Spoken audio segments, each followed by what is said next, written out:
Hello there and welcome to week 7 of Zoom flower class. I hope you're enjoying the course, and don't forget, if you've got any ideas of what you'd like to learn next time round, either comment under the video, reply to the email that I've sent you, or drop details into the free Facebook group Flower Start World. So, last week's flowers.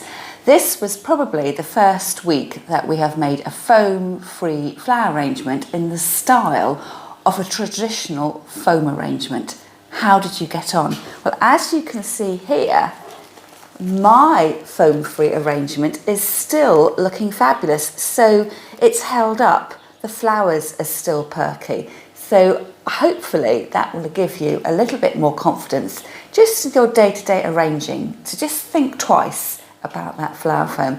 Now, before we get on with this week's project, we need to talk about next week. And next week, I'm going to be using this hoop. We're going to be making a hanging arrangement, a chandelier, a garland, a hula hoop. It's the kind of thing you may well have seen in wedding magazines or Pinterest, where they've got a hoop or a cartwheel. I just should say I'm scaling this down because I don't want to be working with a huge cartwheel hanging down from my imaginary vase, my imaginary marquee or barn, I should say. So imagine this hoop. Imagine that it's got some ties, and this would be, chain link.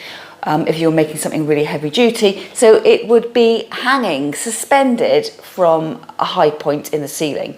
So probably in practical terms, when I finish making my project next week, I will probably hang it from a hook that I've got on my pergola, which hangs directly down onto my patio table. And we're then going to be adding flowers and greenery around the edge to make this floral chandelier. So as ever, it's entirely up to you how much you spend on the budget.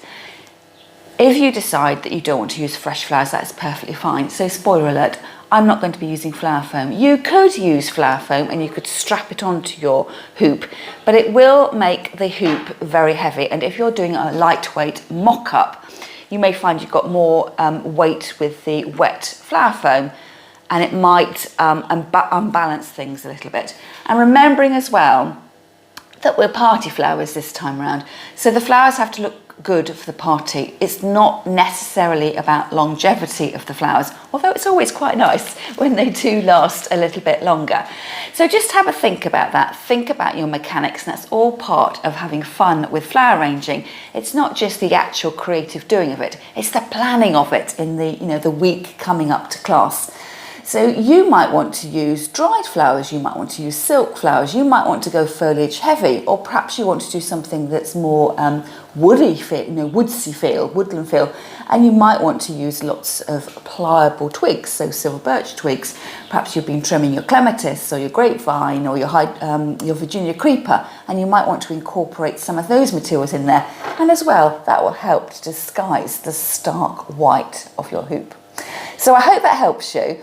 As ever, I will send out the handout for next week's class in with the recorded video today. And if you've got any questions, as ever, please do ask me. I don't want you to feel that you have been left in the wilderness and you haven't got a clue what's going on. Now, for this week, we're going to be making a candelabra arrangement. So my candelabra, my candlestick, isn't very tall. That is because it happens to be the one that I've got at home.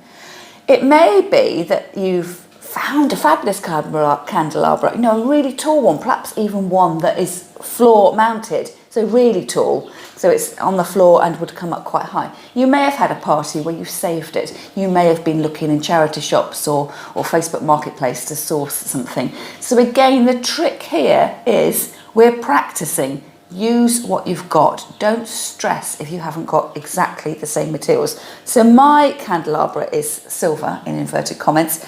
It folds down for easy storage. It's got these arms here. So the first thing I'm going to do is stretch the arms out, and I can tighten here.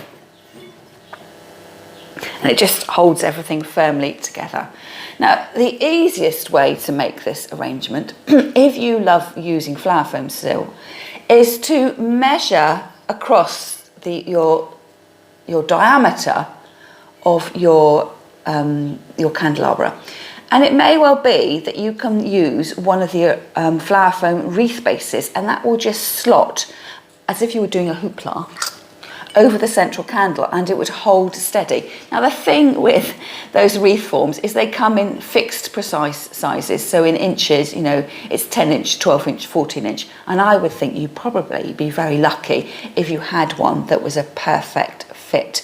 And again, this is where making your own mechanics comes in handy, because you can tailor make them for the size of the container, you know, to exactly what you need them to be. So I'm going to talk you through one way of making your mechanics, but I'm actually going to make my mechanics another way. So what I'm suggesting you do here, if you want to make a ringlet in which to put your flowers and greenery, is that you'll need, rather than measuring the diameter of the candelabra, you'll need to measure the circumference, you know, because we're going to put the circle of moss in your moss sausage around the middle there. So just a couple of warnings first of all. Number one, you need to pack your sausage out quite compactly, because it needs to have enough body in order that you've got something to slide your flowers in. You don't want your moss to be over wet. It needs to be moist, it needs to be damp, it needs to provide a water source for your flowers. If you wet it too much, it's too damp, you just run the risk that the weight of the moss is going to make your moss sausage a little bit floppy in between the supporting arches. So again, my candelabra isn't very big. You know, if I stretch my hand out, it's not big at all. But if you had a much larger candelabra and the space between the central candle holder was a little bit wider, and therefore the supports were further apart, you could imagine that instead of having your moss sausage being in a total complete circle, it might sort of start to bend in between, and you don't want that. If you find you're doing this on a large scale and you're worried about the bend factor, it may well be that you'll want to put perhaps a support into your candelabra. So that could be, you know, a sturdy piece of cardboard that you've cut out in a circle. If you're doing this for a function and you were always using your floor mounted candelabra, it may well be that actually you cut out some boards from hardboard out, some templates from hardboard out. So you'd end up with all these polo shapes, and you would know that you would put that over your central candle and it would provide you with a flat surface. So there will be no chance that your moss sausage would start to sag. So I'm not going to show you how to make the moss sausage. You'll need to refer to the previous video.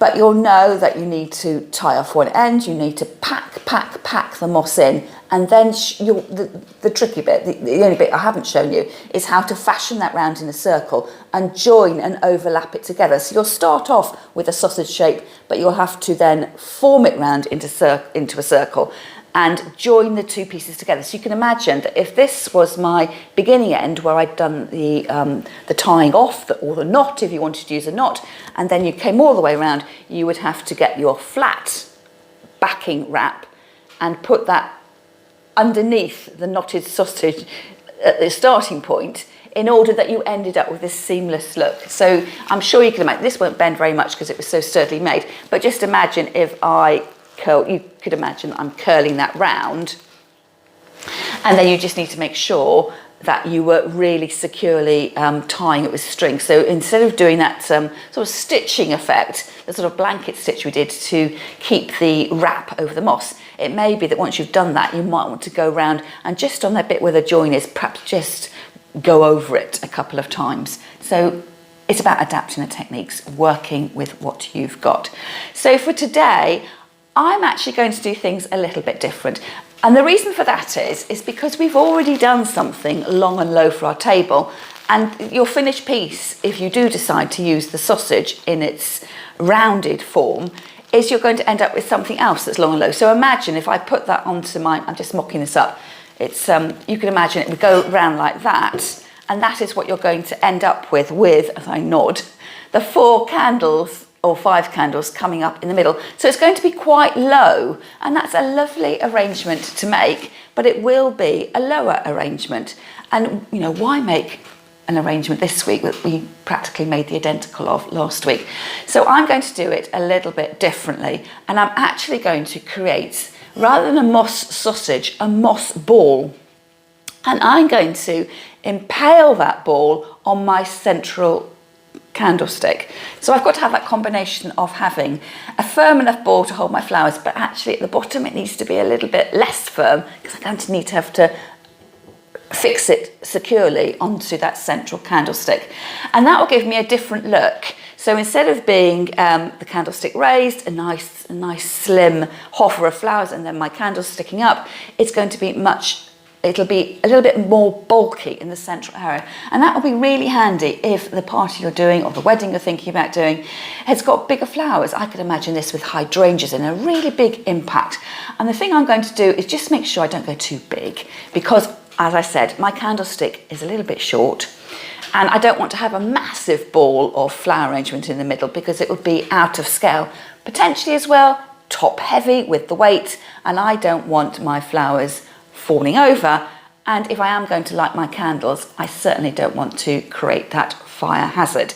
So that is what I'm going to do. Now I've just remembered that I haven't got my moss ready.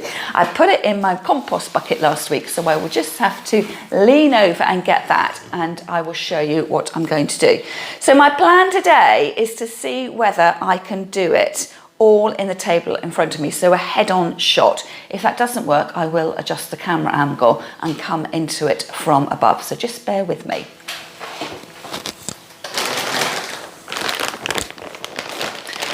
So here is the moss, and again, if you put your hand into the moss, and you'll notice this week I'm not using gloves because my manicure has come to the end of its life, I can put my hand in here. And it actually feels quite pleasing. It's quite a sensory experience. But I can feel in my hand, it's not dripping wet, but it's certainly a moistness to it. So I'm quite happy that I don't need to get my water spritz out, and I don't need to shh. But it may be that if you need to do that, you know, go ahead and do it. I'm making an awful mess here on my kitchen table, but as nobody else is home at the moment, hopefully I'll be able to clear up before I get caught in the act. So I've just given myself some moss on the table. I've got my brown string and my scissors. So the tricky thing here is not only finding the beginning of the piece of string, but also how do you start off when you haven't got any substance to create a ball. So the first thing to do is to take a handful of your moss, and you know, a handful equates to a tennis ball size, a snowball size, and if you have got any little twiggy bits, take them apart. So this first bit is tricky because you've got to tie your knot in, you've got to try your string off, because otherwise everything's going to fall apart. So what I'm going to do here with my little bit of string sticking up is I'm just going to go round. It's not holding anything, I'm just going round a couple of times in order that I can then tie my knot, and I know that everything is going to be secure. My moss isn't in sheets, so number one, it's not sheet moss, it's sphagnum moss. But when you buy your moss from a wholesaler or a florist, at Christmas time it comes in, well, mine does, comes in big black bags, and you sort of lift it out and it's sort of in pads rather than this sort of fine grain moss.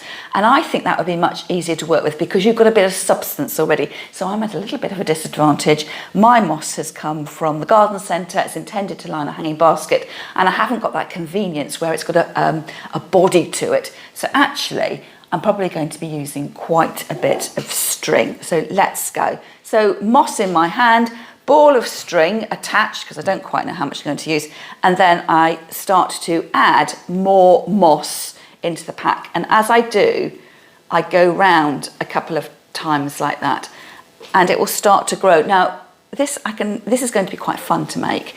Anything that's quite tactile, it's quite an immersive experience, but I don't want to go too big, because I don't want it to outscale the candelabra that I'm going to use. Actually, having put all that moss on the table, I'm not actually sure that I'm going to be using it. So you see, as you go, even though I've got very fine moss, it doesn't take long before it starts to hold together like that. And I'm thinking that possibly I don't need much more, actually. And now I've got this awful dilemma that as we're taking this, filming live in one take, I'm not quite sure what to do with that moss that I emptied over onto the table, but never mind. Let's just push that away so it's out of view, and I will deal with that later. So you'll notice I haven't cut my string off because I'm not quite sure about the sizing yet. So it is very much a case of being made to measure. In an ideal world, when you come to fix your moss, if you want to use the ball method, it would be really great if you could unscrew these candle cups. So, oh, I tried this earlier and I didn't think mine unscrewed. No, it doesn't unscrew that. Yes. Sometimes you end up, actually, oh, yes. This was, I'm thinking on my feet here because when I tried this earlier, it didn't unscrew. So the candelabra may unscrew. So just be gentle with it. So having tightened it all up, I've tightened up the base, so that nut has tightened up so it's not moving apart. And what I was going to say is sometimes you're lucky enough that it does unscrew and you end up with this prong at the top, so it gives you something to actually impale your moss ball on. Because I thought that my candle cup wasn't going to come apart, I thought it had sort of rusted on in place. That was what I was saying, that I would have to wiggle the moss ball onto the candle cup, because quite clearly the candle cup is wider than the little upstand that it sits in. So just bear in mind, if you can't unscrew your central candle cup, you're going to have, it's not going to be difficult, you're going to find it slightly more of a challenge to get your moss ball on the top. But fortunately for me, I have been able to do that, and it is as simple as taking the centre of your ball, holding it sideways and having a look, and putting your moss ball on the centre. So I've tried to create a ball. When I look at it, does it look totally ball shaped? Well, you know, everything's a little bit offset.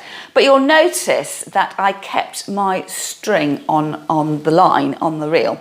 And what I'm going to do now, because that needs to be steady, I am going to lash it round each of the little arms of the candelabra. So I'm going, for me, I'm going under the arm and over the arm, under the arm and over the arm.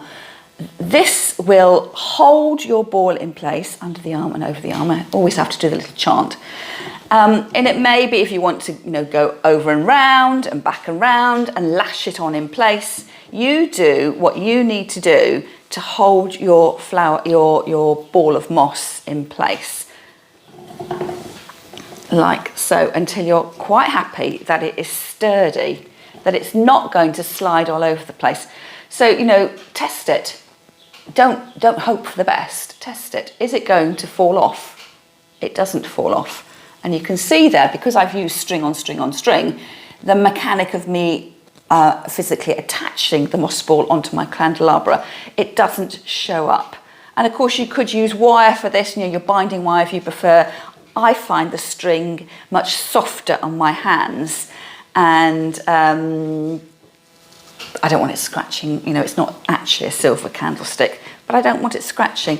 So, you know, you might want to go round a few times. Don't skimp. You want this to be nice and firm and nice and secure. And when you're happy, of course, make sure you don't put so much string on that you hide all the opportunity for sliding your flowers in. So I am going to then cut myself a length of string in order that I can tie a knot. So around there, I'm just going to granny knot twice. It'll do the trick. And then I can cut off the excess string. Like that. Cut it off, or actually, if you get your finger, you can just push it straight into the ball if you don't want to cut it off, like that. Now, as I'm working, every time I use the, you know, work with the moss, it's shedding a little bit, and you know, it's on my hands. So this is a job that you need to do, you know, it's a messy job. It might actually be easier if you've got access to an outdoor space, that you do it in an outdoor space. The thing I'm going to do, I'm just going to do a little light trimming. Do you see these bits that are hanging down here? they probably will get hidden in the context of the flowers. But I don't want, especially if you're doing, you know, a tall candelabra, so people would be perhaps sitting at a table but talking underneath the arrangement. You don't want them to look up and see all these dangly little bits at the bottom. So I'm just going to do a light trim. Now at this stage, you need to just think about your candles and whether you put them in now and arrange around them or whether you put them in later. Now, if you are making lots of these arrangements, it may well be that you mock up your first one and you might make it with the candles in it, because you need to get the proportion right between the fluidity, height, bulk of your arrangement in relation to the height of the candles.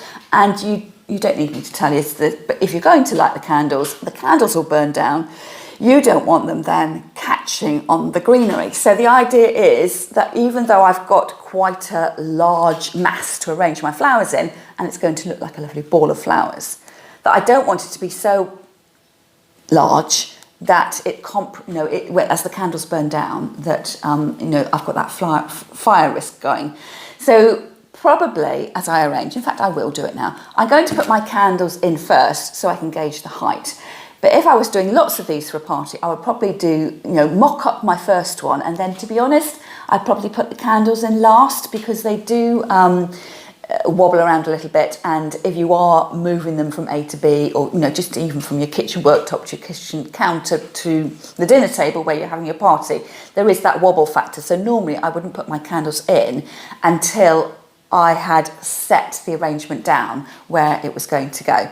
So let's have a look at these candles. I've just got a pack of taper candles from the local supermarket. They've not been used before.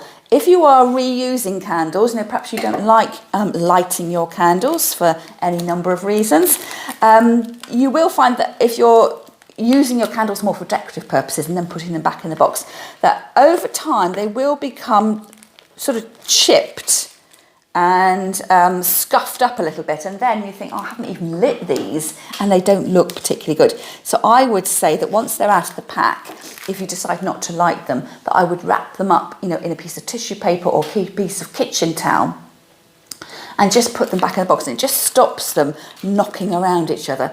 And then you'll need to find out whether your candles snugly fit your candle holder, or whether you need, if they're a little bit loose, you need to put stuff the opening of the candle cup with something in order that the candle holds. So what I tend to use is either a blue tack, a white tack, or because I've got flour fix on hand, I tend to use a little bit of flour fix for this.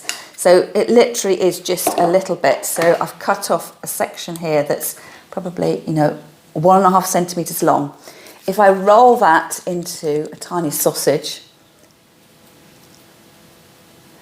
I would then put that around the top of my candle. I haven't managed actually to go all the way around. And then put that into, let's use this as the candle cup of the example, put it into the candle cup. So actually I don't need it here because my candles, I think actually by coincidence, are exactly the right size. But if I hold that up there, can you see that focusing? So that would be the way to do it, is you could put you'll need to do something like that. Sometimes you see people melting the bottom of the candles or melting the wick of one and using that to drip wax in. Perfectly fine if you're doing it at home, but if you're taking your flowers to a family party or something like that, you don't really want to go with one of the wicks already burnt. Although I will say, in terms of etiquette, we spoke a lot about where to wear our corsages, whether they should be on our left or our right, up as they grow or down over the shoulder.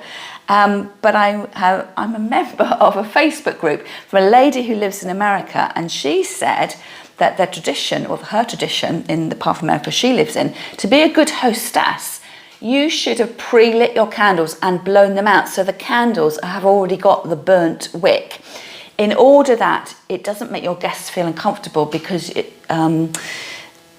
that you've pushed the boat out for them. So instead of thinking, I've done this dinner party for my guests and it's a really, really grand occasion and they may feel intimidated by that, you you blacken the wick of your candles by lighting them and blowing out, in order that when they sit, when they come to your home, you are relighting the candles, and that is supposed to make them feel more at home. So if you know any more about that tradition, let me know. And I thought that, being British, we were the height of traditions for everything, but something that obviously our American cousins are doing, and it wasn't at all on my radar. So I reckon these candles, by coincidence, are exactly the right fit for my candle cups. So I push them down and I give them a firm squeeze.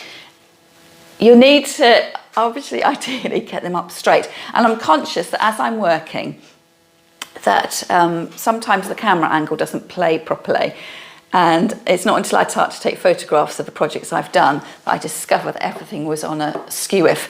And as I put these candles into the candle holder, I have had them for a little while, and I think they may have, they're tapered, so they're slightly shaped, but I think also that possibly they're not truly shaped, straight to my eye. I just see this one particularly, I got a little bit of a kink there, I think. So if you are using candles and you're buying candles to use, you need to store them somewhere cool. One year, that's definitely wonky, that first one. I tend to put all my Christmas flower arranging items up into our loft. And before we had our loft insulated and the soffits open for the circulation of fresh air, it got very hot, and all the Christmas candles that I had stored definitely had a pronounced kink on them when I came to use them the following year. So I now keep my candles flat in a box. I've got a plastic crate for them. I'm going to take that one out because that does looks really kinky, that one. Actually, I could be here all day. I think it might be the two that on the edge of the packet seems to have become slightly misshapen, but I won't spend too much time doing this. We want to get on with the flowers. So here we go. So how tall do you make your arrangement in relation to the flowers? And again, that's up to you, it's personal preference.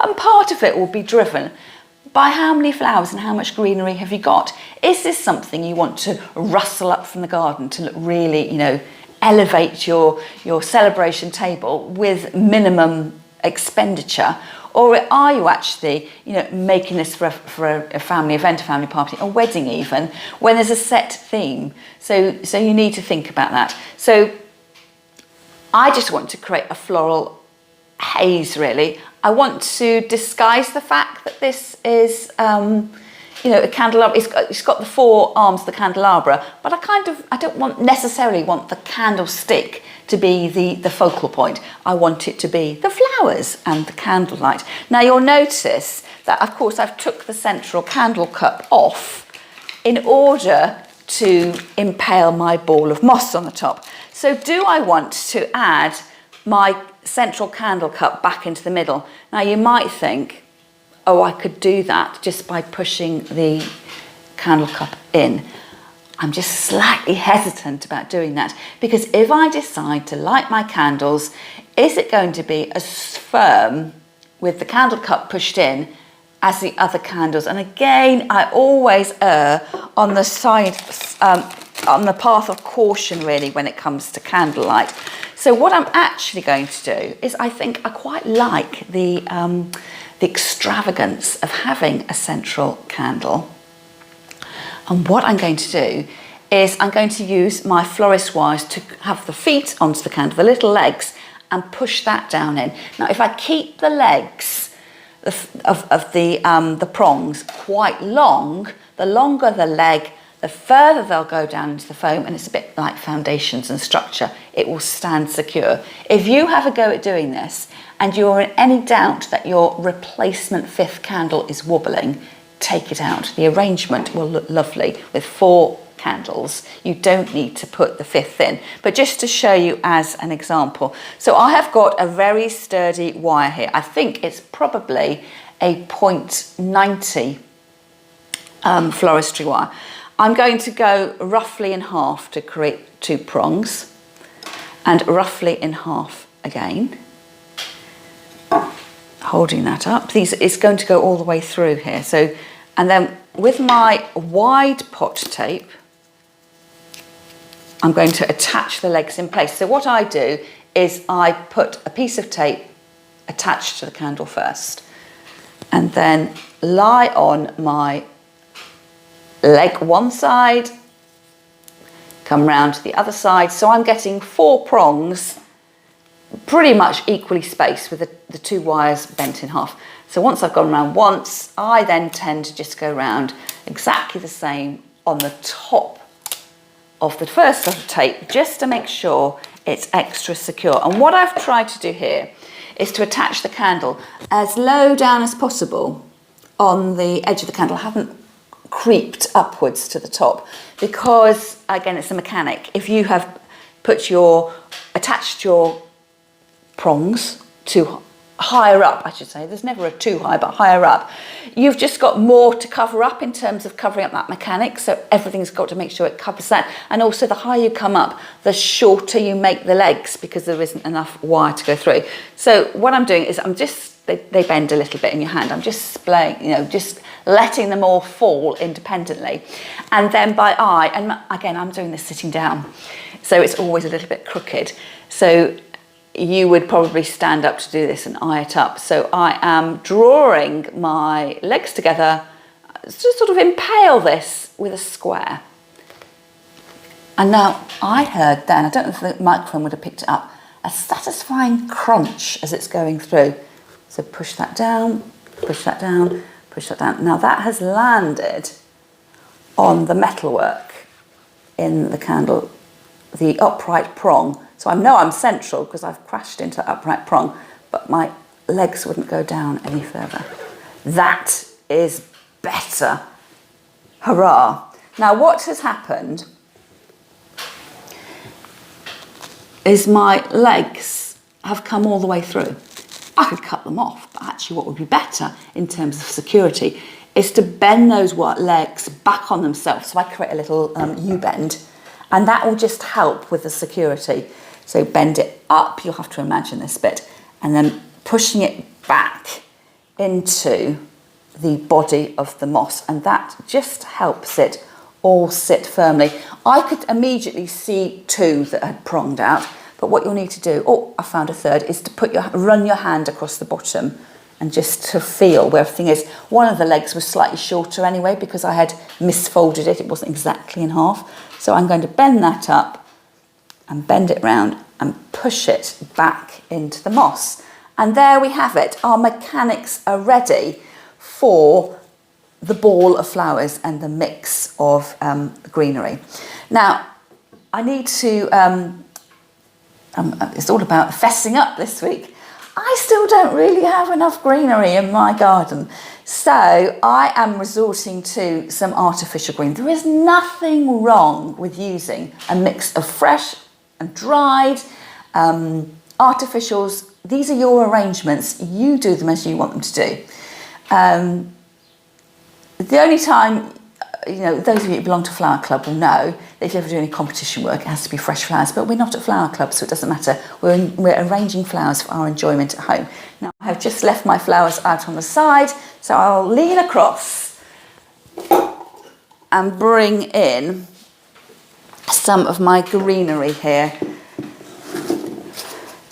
So imagine this is fresh greenery, of course, because it's not. I have a little bit more control because I can bend my greenery to make it flow in the right direction. But even if you have got fresh greenery, you will quite often see your fellow flower arrangers and florists, getting tactile with their greenery and sweeping it round.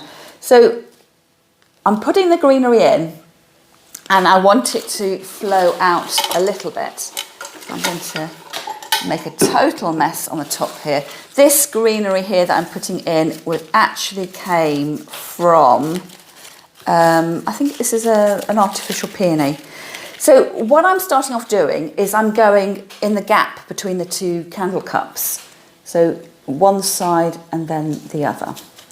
But I don't want to end up with an arrangement that looks square. So once I've got my basic greenery in, I want to think more freely. I don't want to be thinking of this always being a square arrangement.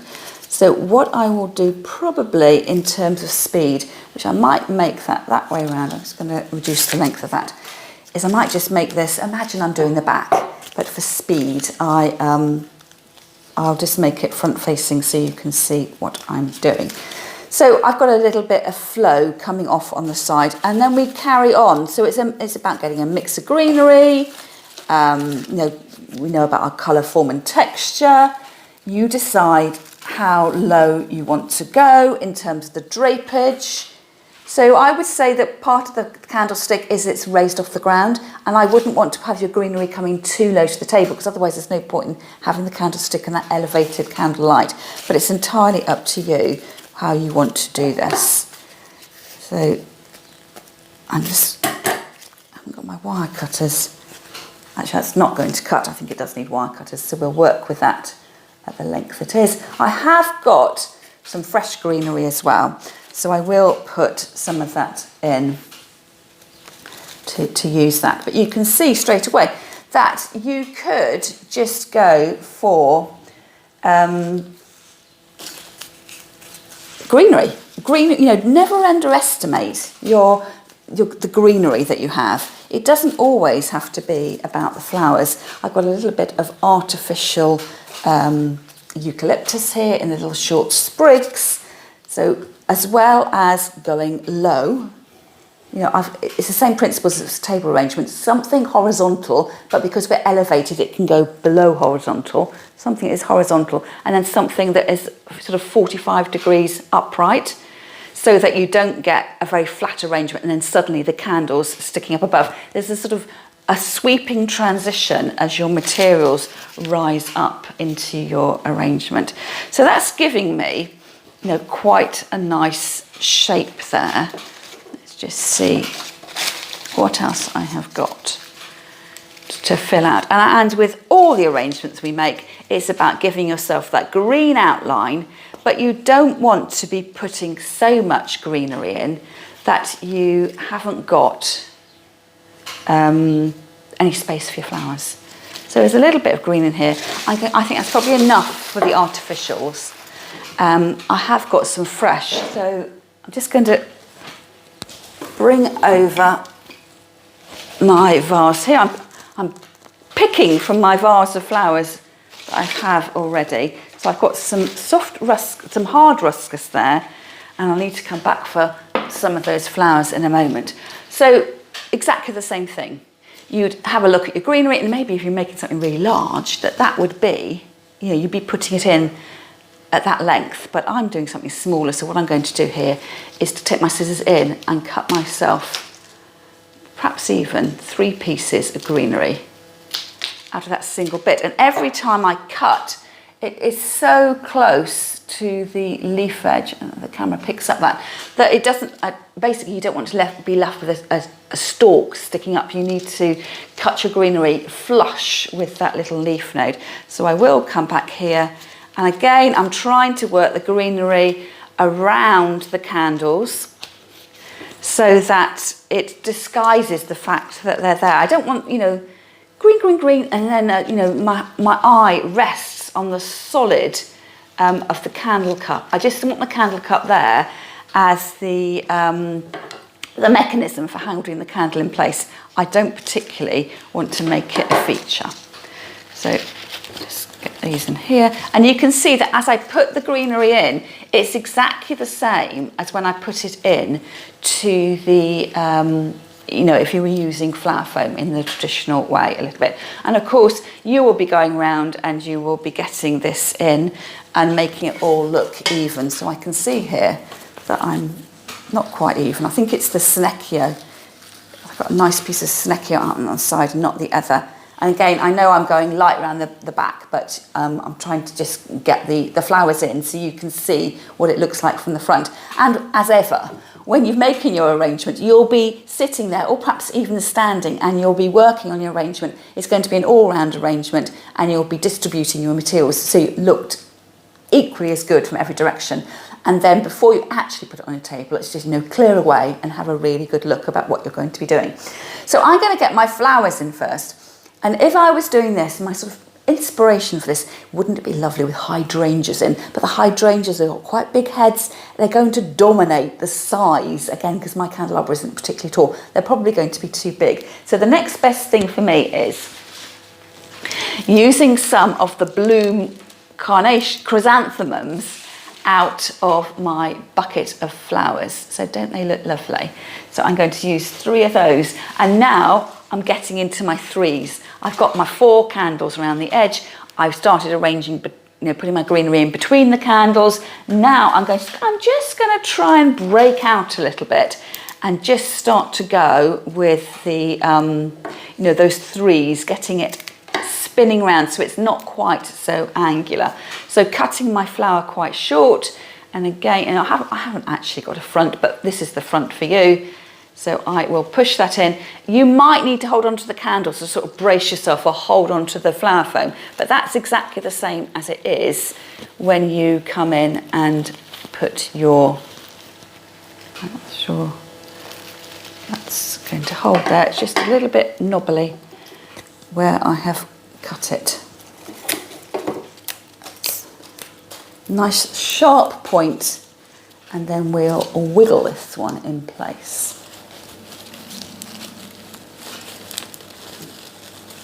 Yes, that is holding. And then we come round, and perhaps another one at the side. Oops, that's the dog barking. So it's quite difficult when you're using a bulky flower to put it in. So it's almost like you need to protect the flower and come back in and get the stem edge there. And get that to slide in like that. It's losing a little bit of a petal. So you can see that it's going to be big, it's going to be bold. Because I've got big and bold flowers. Of course, it's entirely up to you. You might want to make this with really delicate things. So it isn't as easy to put your flowers in, but it is perfectly possible.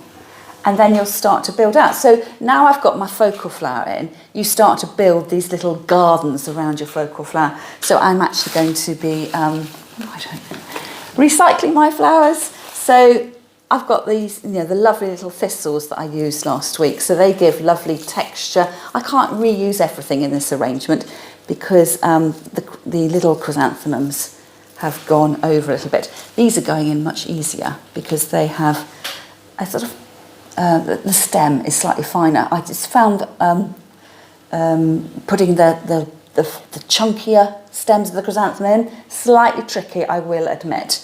But it's about persevering, and of course when you're making this, you're not under pressure to create something that you're doing on camera. And the small and the finer pieces are sliding in much easier. But of course you don't want them to be so fine that the stems buckle and break. So for instance, if you were breaking up a spray chrysanthemum to add in, spray chrysanthemums do buckle quite quickly, and I find also that when you've got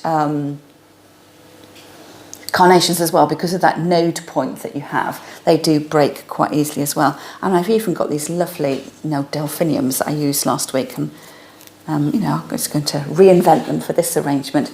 And that's starting to bring a little bit of a spike form. So you could imagine that if you were arranging in a much taller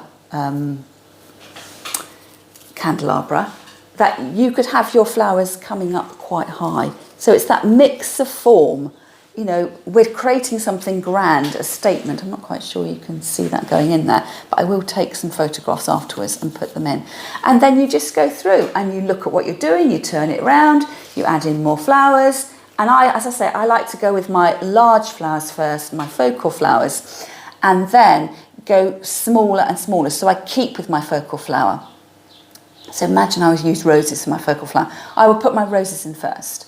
I would then come in with my lovely pale delphinium shoots or my pale stocks, and then I would work through, down to my smaller and smaller flowers with the filler flowers. So I'm probably going to wrap the video up there. I've probably talked long enough, and what I would do is I'll do my own little make and create session, and I will come back, and obviously I can look at my arrangement and titivate it and make sure I haven't got any gaps, there's nothing unbalanced, and that everything is actually secure. So I will lay a photograph probably over the top here, or perhaps add a little video clip at the end so you can see exactly what I'm going to do. So I hope that helps you in sorting out the mechanics. So you could have made a ring of flowers using the technique from last time that goes round, or if you wanted to create a little bit more height, the way to do that is to make a ball of moss, impale it into over the central candle cup fixing, and then decide whether you want to add that 5th candle back in. So I shall leave it there. I've got quite a lot of clearing up to do, and next week it'll all be about that floral hoop, that hanging chandelier. So I shall see you next time.